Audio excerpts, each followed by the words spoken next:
Welcome to Faith Over Breakfast. You are listening to a podcast by Pastor Eric Siepen and Pastor Andy Littleton. If you enjoy Faith Over Breakfast, we encourage you to rate it on the Apple Podcast app, on Spotify, or Google Play. Thank you and enjoy the podcast. Listen to Faith Over Breakfast with Eric Siepen and Andy Littleton. We're in Tucson, Arizona, and we're pastors of two local churches, and we like chatting with each other. That's right. Is this the intro now? Yeah, that's the intro. You said we've been listening. You're expecting that people have listened to multiple, and this is just You're another about one to listen to. Sorry, you've been listening to. So Eric Siepen, Village Church, Tucson, Arizona, the Village Community. If you Google it, Andy Littleton, Mission Church, Tucson, Arizona. That's me. But not the mission. Not the mission. Yeah, no the. This is a major thing I need to clear up right now before we get started, friends. There's not a the at the beginning of our church. Because the mission is old. Yeah, that's a place. It's Father Kino and all that. The mission, San Javier del Bac. No, we're just Mission Church. But people like to put a the. They say, "How's it going at the mission?" The mission. Yeah. So, and I'm never snarky about it. Maybe people should just say a mission. How's it going at a mission church? Let's just say Mission Church. Mission Church. Mission Church. Anyway, Mission Church. Oh my goodness! This introduction is about what our podcast is like. We ramble on. Well, but I mean, what you mean by that is we didn't come in with a topic, but I actually think I found it interesting. I think others will too. I mean, reflecting on. I mean, there's stuff about gender, sexuality, political identity, but the bigger. It starts with reflecting back on a conference for the church in which it felt like people assumed everybody was on the same page, but they weren't. And then we start getting into some of the cultural realities that we're in the midst of, maybe what people are really searching for in the midst of all that. I think it's actually a really, really great conversation. Yeah. Well, I hope you guys enjoy.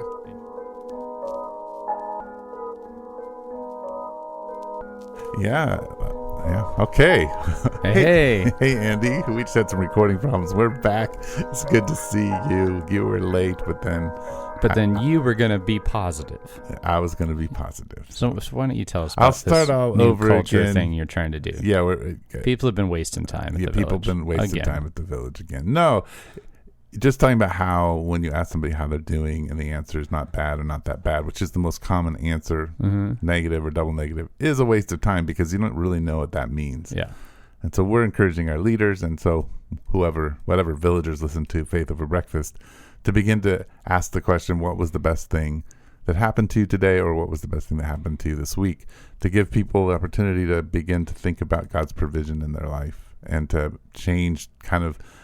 I think we're prone to ask negative questions or answer negatively to that. And when we do say, hey, not much happened that was good in my life today or this week, then you can say, oh, well, what's going on? Yeah.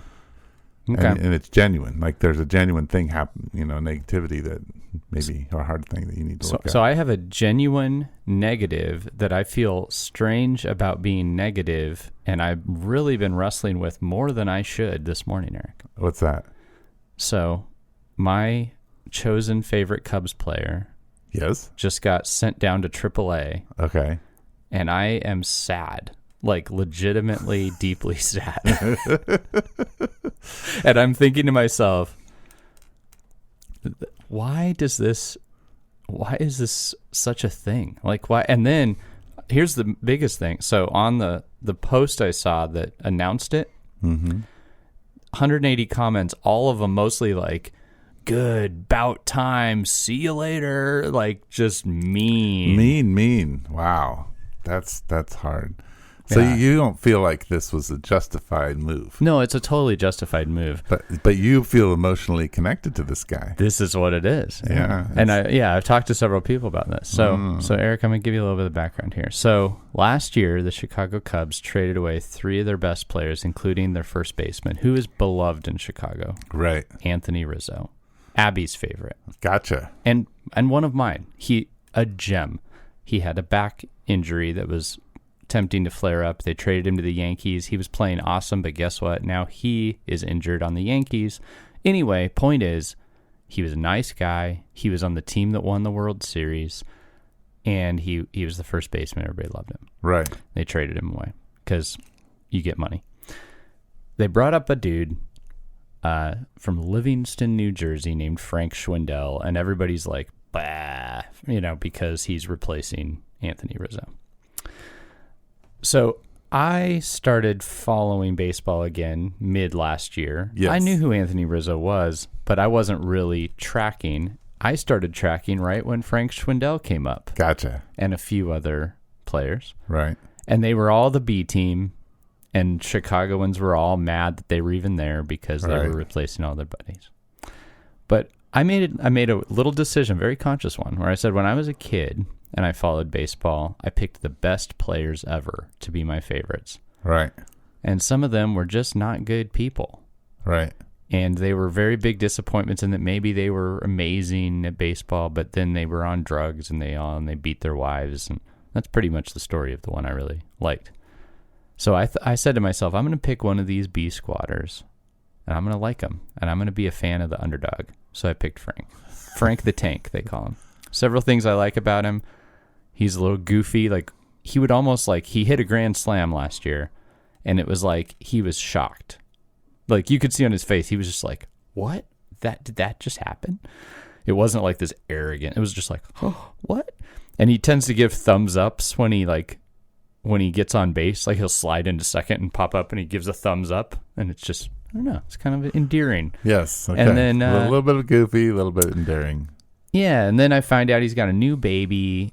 When he gotten sent over to the Cubs, he had come up to the major leagues for his first time and had been sent back down. Thought he maybe would never make it, so he'd moved back in with his parents, his wife's parents. But his wife's parents live on the same street as his parents. They're high school sweethearts. They got a little baby.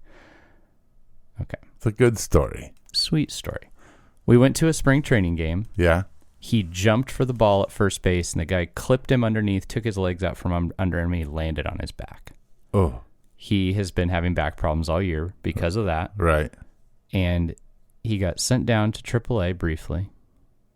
And he was driving himself. No, he can't even get on a plane. Yeah, he's driving himself, gets a flat tire on the side of the freeway.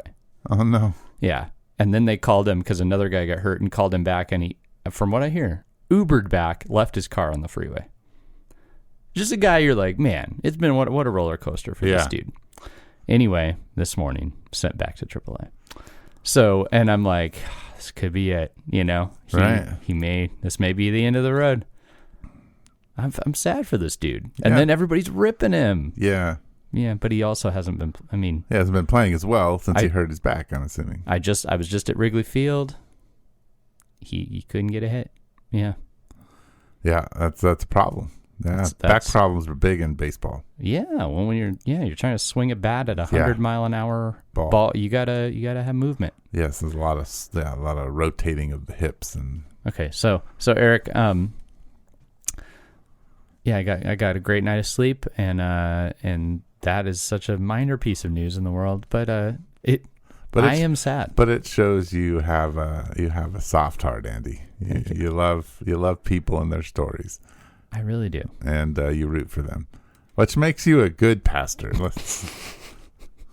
It's so true. It's so true. You didn't know the Faith Over Breakfast was a sports show in disguise, but it is. Yeah, all the Village podcasts, Dudes, Foods, and Sports, Faith Over, it's all on one theme around here. It's all one theme around here. Village, the sports church. Yeah. And I went to 2 games, and one of them was with of someone who was a villager about a week and a half ago. Yeah. Good old Caleb. Hey, Caleb, if you're listening. Hey, Caleb. So much fun. The crazy so thing about the Village that people probably don't realize is it is kind of a sports church. We have tons of pickleball players. We have people who do a lot of pickup basketball, sports, guns, and hunting at the Village. Those are like the 3 key. We have people who go fishing in Canada. Yeah. We don't have we have a few dove hunters, but hunting's not a big deal in our church. That was a joke. We met then again, 2 of the 3 criteria. Okay. There you go. So yeah. So Yeah, that happened, Eric. That's thanks for asking. Yeah. So what's been the best thing in your I'm going to say day and a half because this day has only just begun. Oh, well, yesterday was my day off, so that was good. That was really good. Church, we had our biggest attendance this year. Whoa. On Sunday. What? So that was kind of crazy. We did not. It wasn't bad, but that wasn't our experience. It was packed. The evening service there were no seats. Wow. Morning service was, normal full. So that always feels good. Yeah, it was good. I mean, it was basically most people are back, right? Yeah. And then we had some 14 or 15 visitors. So it was. Wowzers. Yeah. Yeah. It was big. Yeah. It was one of those opportunity, moments when you could sit down next to somebody and be like, hey, I'm new here. Who are you? Like, how long have you been here? And it's like, today. Yeah. So it was one of those days. But yeah. Wow. Man. It was fun. That was a big deal. But mostly I just got to spend time with my wife yesterday. Cool. That was the big highlight. Yeah. Sweet. So, yeah. Very cool. Okay. Well, thanks for tuning in to Faith Over Breakfast, everybody. Now you know how we're doing. Yeah, we didn't text each other, so this is literally breakfast with Andy and Eric. Yeah, and here's what I had thrown out. So both of our churches in differing ways are connected to a denomination. I was just at their conference, which Inspire. Yeah, which before and after I went to Cubs games. Nice. It was Chicago. The Cubs were in St. Louis on the way up, so I stopped, hung out with Caleb and my brother-in-law there for an afternoon, and then went over to Chicago and went to a Cubs game with some people from the conference at the end. But I was at a denominational conference and a group of folks we are connected to, which probably resembles some other groups out there. So anyway, what do you want to know about it, Eric? About the conference? Whatever. I don't know. I think what you and I were chatting about a little bit was maybe the state of how we talk about, really just sexuality, but I guess it was in what's happening in the Christian Reformed Church, what's already happened is there was this little move to allow married gay or lesbian individuals be on elder and deacon boards, and how people were going to deal with gay marriage, and there's a whole other list of things that the denomination was trying to sort out. Well, the big thing, the probably core piece of what the denomination was trying to, what they defined was whether or not the words in the confessions that spoke about sexual relationships that are out of bounds according to Scripture applied to the LGBTQ conversation. Yes. And the decision was they do apply. Yes. And so that at the end of the day, the whole can they be elders that wasn't so much the conversation. It was if these are out of bounds biblically, then that defines, it clarifies. Yeah. And so that was the conversation. It was sort of instigated by that. It was instigated by a church ordaining someone in not only with feelings, but in a committed relationship. Yeah. So and can I just go ahead? You say what you're going to say. Oh, I was just going to say that was a subtle thing that was there. The interesting thing is this is the first event after that had happened. It was planned by people who didn't know if it was going to happen or not. And here was the interesting thing was there were a lot of assumptions from the stage. First of all, a lot of the leaders actually a lot of the speakers and stuff weren't CRC folks. So Christian Reformed Church is the denomination we're talking about. A lot of the people speaking were from there were Anglicans or others. But there was a general sense from the front that everybody was on the same page. And from just little experiences, I was actually kind of bouncing all over trying to meet people and stuff. But it was just clear to me they were misreading the room. Right. And another thing was there were a lot of people who this conference is meant to bring the whole church together, and it felt like a lot of people just didn't bother to come. And I wonder if it's because they didn't feel like they would really be in a space that was attentive to them. But one moment there was a guy, actually African dude from, I think he was an Anglican guy. He made some comment about Trump, and actually a Hispanic man next to me who I didn't know just kind of like looked over at me. He said, well, I was doing a lot better when Trump was in office. I don't know what he knows about it. So, Right. here's a man of color next to me who feels differently than this man of color assumed he would. Right. He assumed everybody in the room was on the same page. Right. And then there were subtle comments throughout from people, like little things of like, well, if you feel like you're going to be looked out for in the denomination, obviously from what we've seen lately, that's not going to happen. But there were people in the room who were like, there was a young person who had been at Synod who actually thought the outcome of Synod was excellent. Right. But the assumption this guy who was speaking with was that everybody was on the same page. Right. That stuck out to me. I thought, and there was a Gospel Coalition article that came out about our Synod, and they said one of the most surprising things was that younger people were, in a very nuanced way, didn't fall. Everybody, the trajectory was, we got to do this for the young people, for the next generation. We got to change. Mm-hmm. And the young people were the ones that were like, please don't. Right. I think Christian leaders at this point are starting to try to lump younger generations into one mindset, which is never. It's never good. And I actually think as we progress more and more with the internet, it's less and less. You're less and less capable of pigeonholing a group of people because of how diverse they are and how tribal they've become. You can maybe drill down and find a tribe and say this tribe is this way, and you have some accuracy, but I don't think you can. Speaking of tribes, one of the young guys who is with me from our church actually has native descent, is of native descent, and the land acknowledgement that was made at the beginning was very irksome to him. He felt like it was strange, and not honest, and so that's those sort of things. They come off weird. They do, and very. I think my other buddy who was there just said it felt like a performance. Right. Yeah. Well, I feel like what's happening to our younger generation is that there is a set of older actually activists who are in a sense making them revolutionaries and really trying to get them riled up and angry. And so you have that set of people, and then you have another set who are younger who are like, we need some mooring. So there's this unmooring, and then there's the ones who are like, we can't do that. We can't swim around with our friends who seem like they just have no set of values, no foundation. They're all over the place. Yeah. So you've been you've been on the edges of the church the whole time you've been a part of the Christian church, right? Yes. Well, I would say at least once I hit high school. Yeah. Yeah. Like you've been working with people who are less in the middle of the establishment. Yes. Yeah. Is this something you just see on repeat? Does this keep happening, or is there anything new here? And how would you speak into all that? Well, I think the thing that's new and terrifying to me is, I think that sexuality and has just gone insane.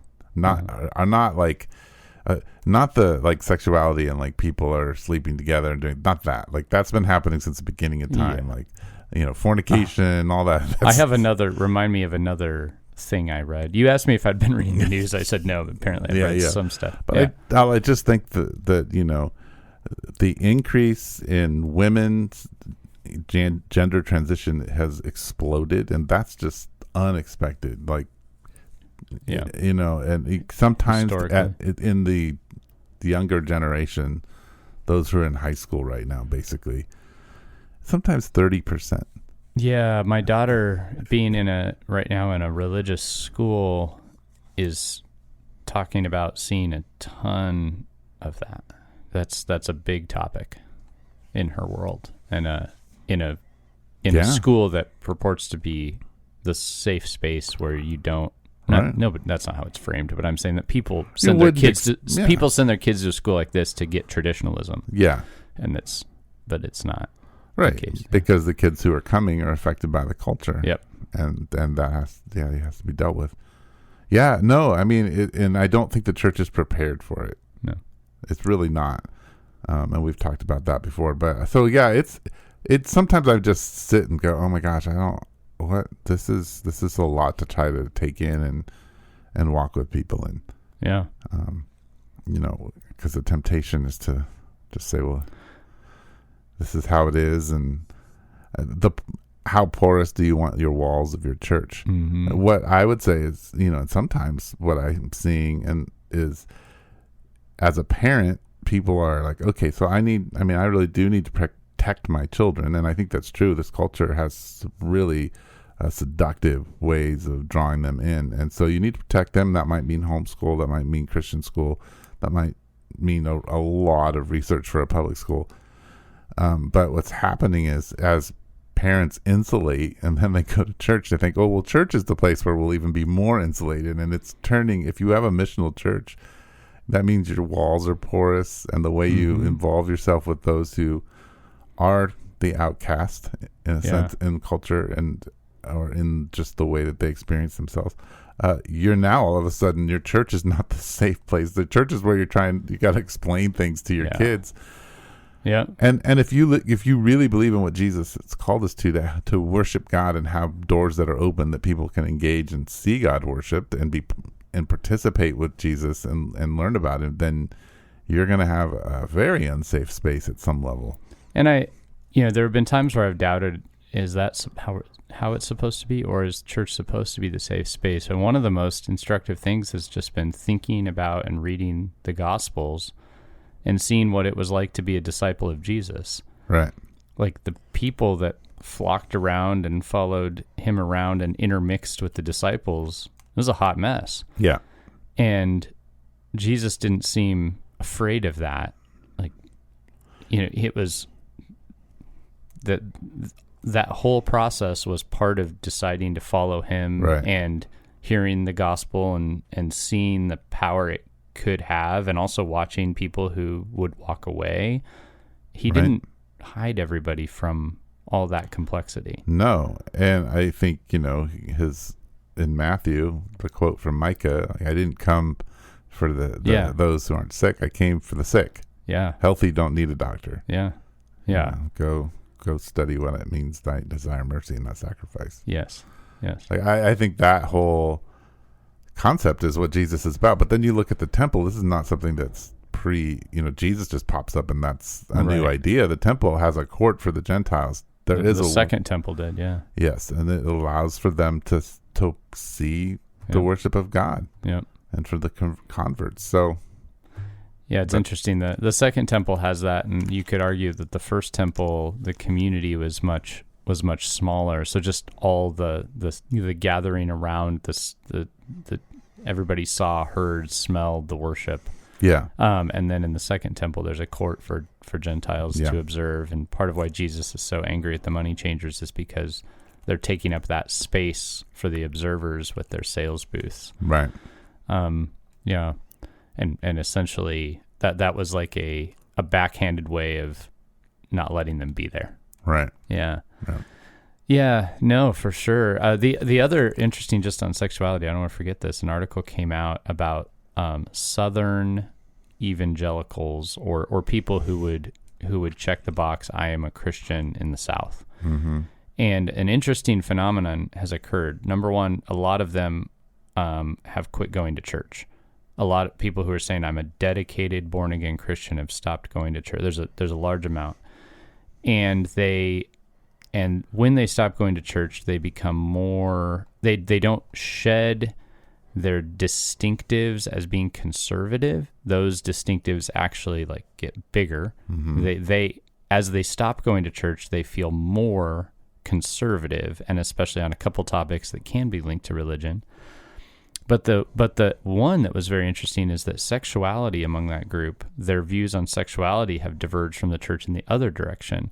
Many of those who say, I am a Christian, especially in the South, this is where they studied this, who have stopped going to church, have also said sex outside of marriage is totally normal, and homosexuality isn't a big deal, is fine. The numbers ratcheted up by 10-15% or something. If I can't remember exactly, I don't have it in front of me.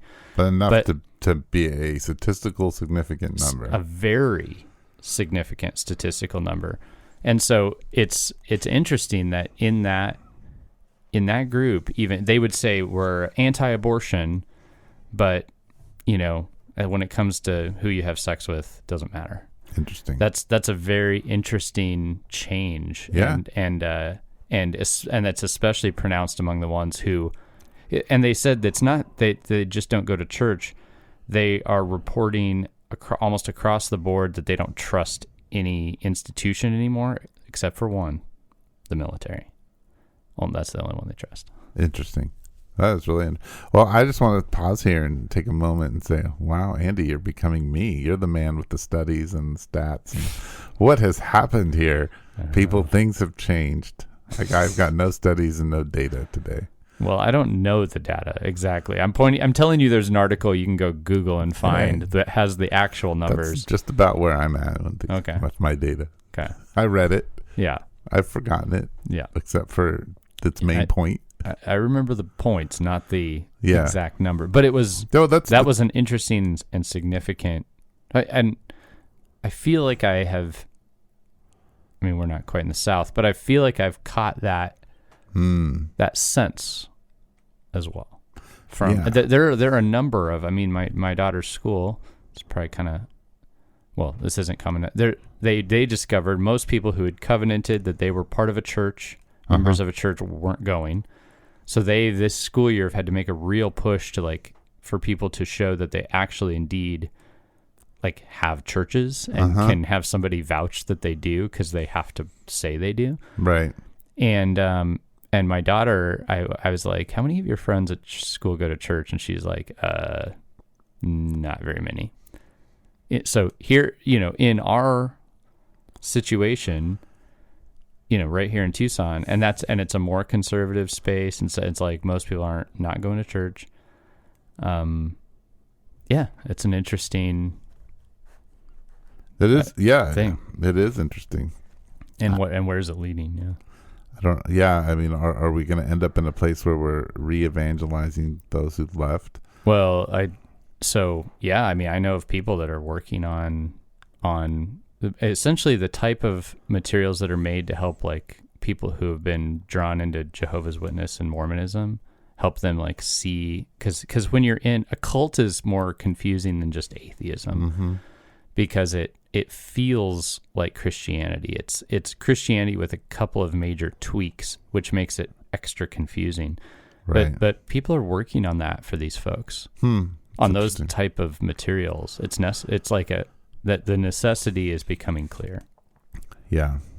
So I think the question really that we have to wrestle with is, what do we do? Yeah. I mean, and I think the majority of people that I am talking with, and I'm a pastor of, at this point, they have little kids. Right. Or kids who are, 10 to 14.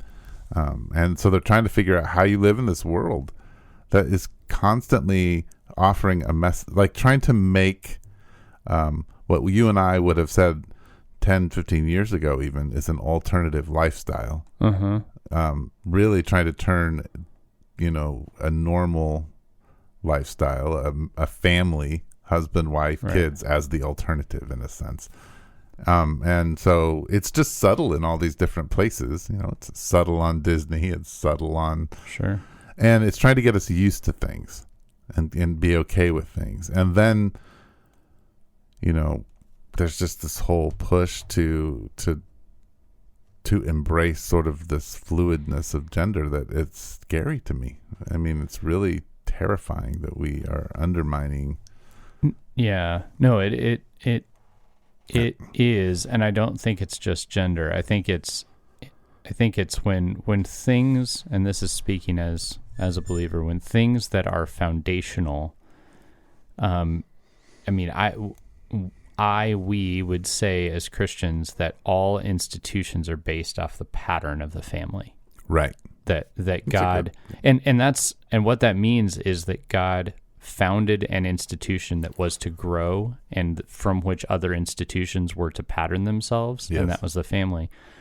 And And when we see good institutions operating, like you look at the why people tend to like the pattern that was built in the United States of America, checks and balances. You got the House, you got the Senate, that resembles a marriage. It does. It resembles like two authority figures who have to defer to one another. And anyway, and that's what people, instinctively we go, that's how it should be. So when you see laws come in that undermine that and make weird ways you can sneak around it, you go, that's not good. That's not good for us. Well, as Christians, we're looking at the family and going, if you cannibalize that, the others follow. Right. So anyway, it is concerning. So I'm not trying to undermine. I agree with you. An interesting thing that I am seeing, because I hear what you're saying, like the fear, and I think there are a lot of other people I know who are like, this is worrying me. Interestingly, though, in my context, and I don't know about yours, we are seeing a ton of people. I have a list right now of people who are not Christians or who are brand new to the area who are like, I want to learn more about this. I'm like, the world feels crazy. They're saying the world feels crazy. Yes. They're looking for the anchor. Yes. And they're like, can I look into Christianity? It feels like the people on the outside who feel that sense are actually looking for the stability, for the anchor. And a lot of the people who have been within the church are looking for the freedom that these other folks ran after 20 years ago. Yeah, I would agree with that. Yeah. So it's almost like sometimes we talk about how we're afraid for the culture. I'm almost more afraid for the long-time evangelical box-checking people who are, they think they're going to go out and do a solo mission with Jesus, or the, whatever group of Christians. They're like, I identify with a group of Christians online. I don't like these institutional churches. Yeah. I worry more about them sometimes than the straight up secularists, because the secularists seem to be actually looking for a mooring. They seem to be on the pendulum swing the other direction. Yeah. I think, and I would agree with that. I think internally, the narrative in the church is 20 years behind a lot. Yeah. So we're kind of catching up on that. But I think that, and when I say I use terrifying, afraid, I'm not terrified or afraid. It is disturbing to me. Mm-hmm. And one of the things that's more disturbing than anything is that this is not the whole gender, sexuality thing and all that is not an attack necessarily on men. It's an attack on women. And in particular, it's targeted at young teenagers and who have what we would call social contagion, right? That's because you have, who are the people who are most transformed by Instagram, right, and the internet and that kind of conversation, because our culture is mostly messaging to women.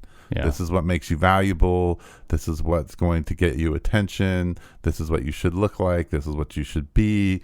And there are a lot of different versions of that message. Yes, and teenage girls are the ones who are most susceptible to it, because they're the ones who have the most kind of their image is talked about most in our culture. And so it really is disturbing to me that that's who we're targeting. And so as a pastor and as, just thinking about the Christian community, I feel like we're called to say, no, like to protect women and to try to change the messaging, and to stand up, because I actually think women, it's weird. They fought so hard for certain rights in our culture, and I think it's being all reversed and taken away, but not in a way that's almost violent and abusive and manipulative. It's interesting because, so I'm going to take the version that, you could talk about in the LGBTQ world, right? There's that, but, or in that conversation. Or than transgender or whatever, But another one that I've noticed, because a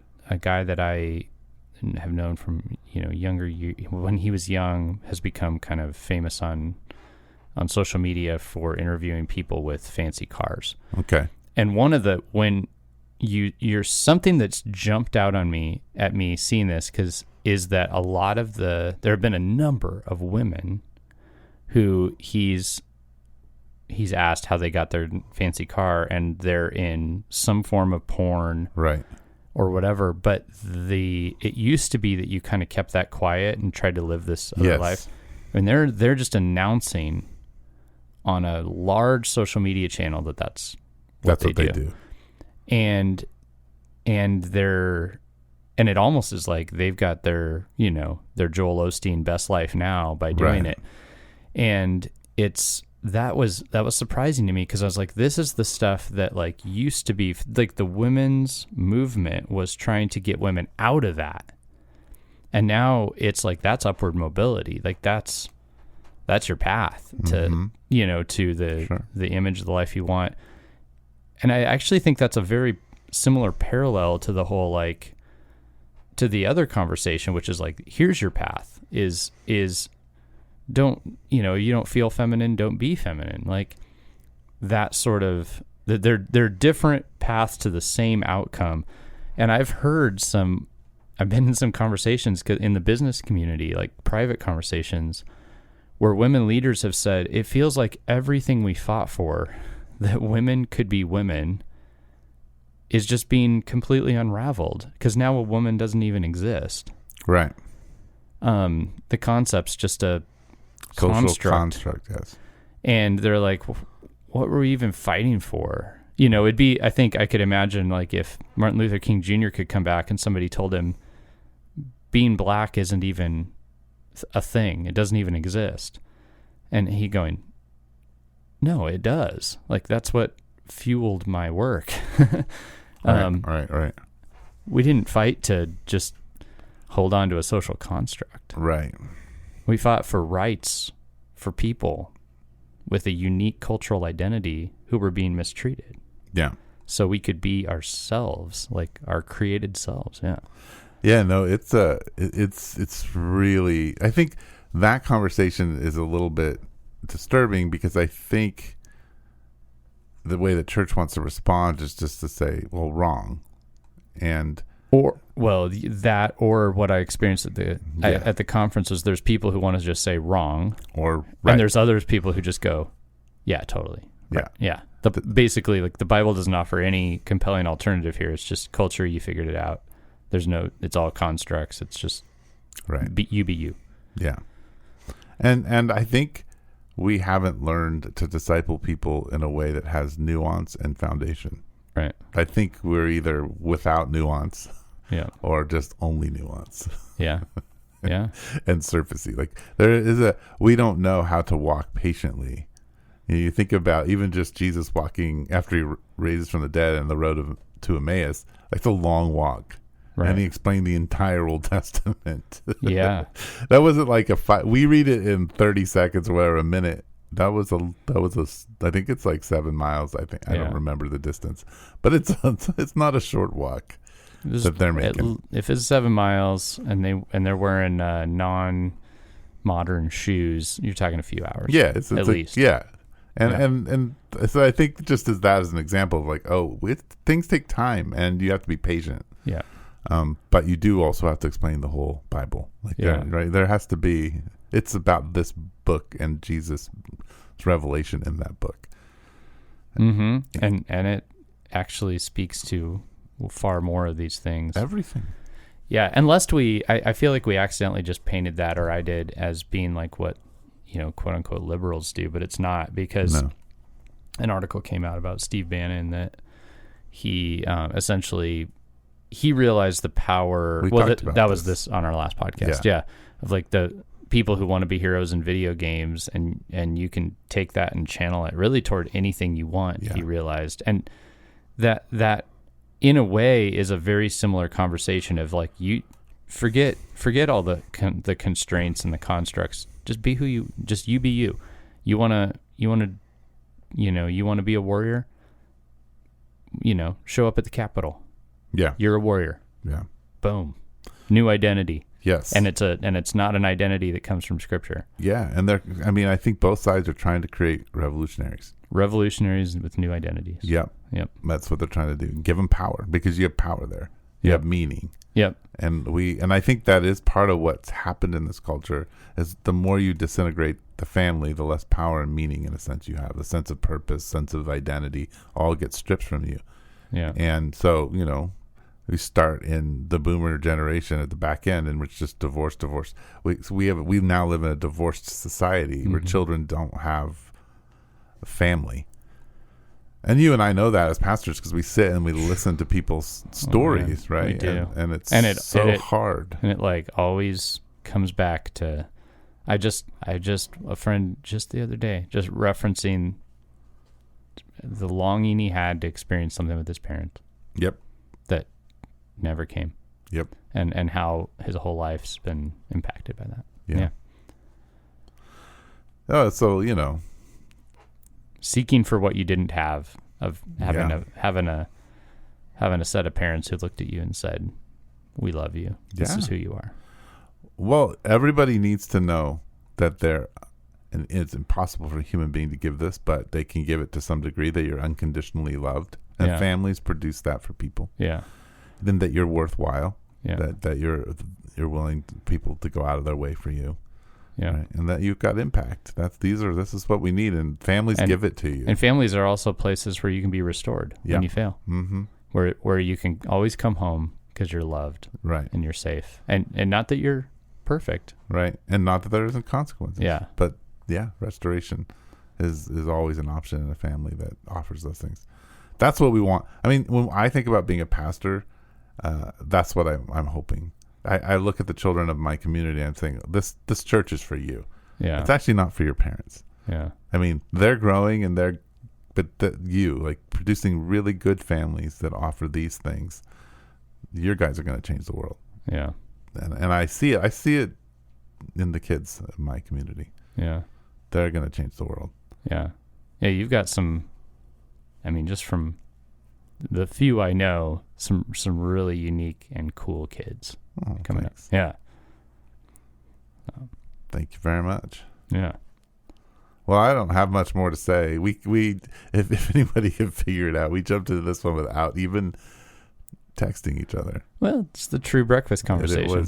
This was the true breakfast conversation. Yeah, what people are missing in a true breakfast conversation is I would have been like, "Hey, how's this person doing?" Or, "What do you think about this thing that can't be said on air?" We'll do when the microphone goes off. Yeah, as soon as the microphone... it happens. Yeah.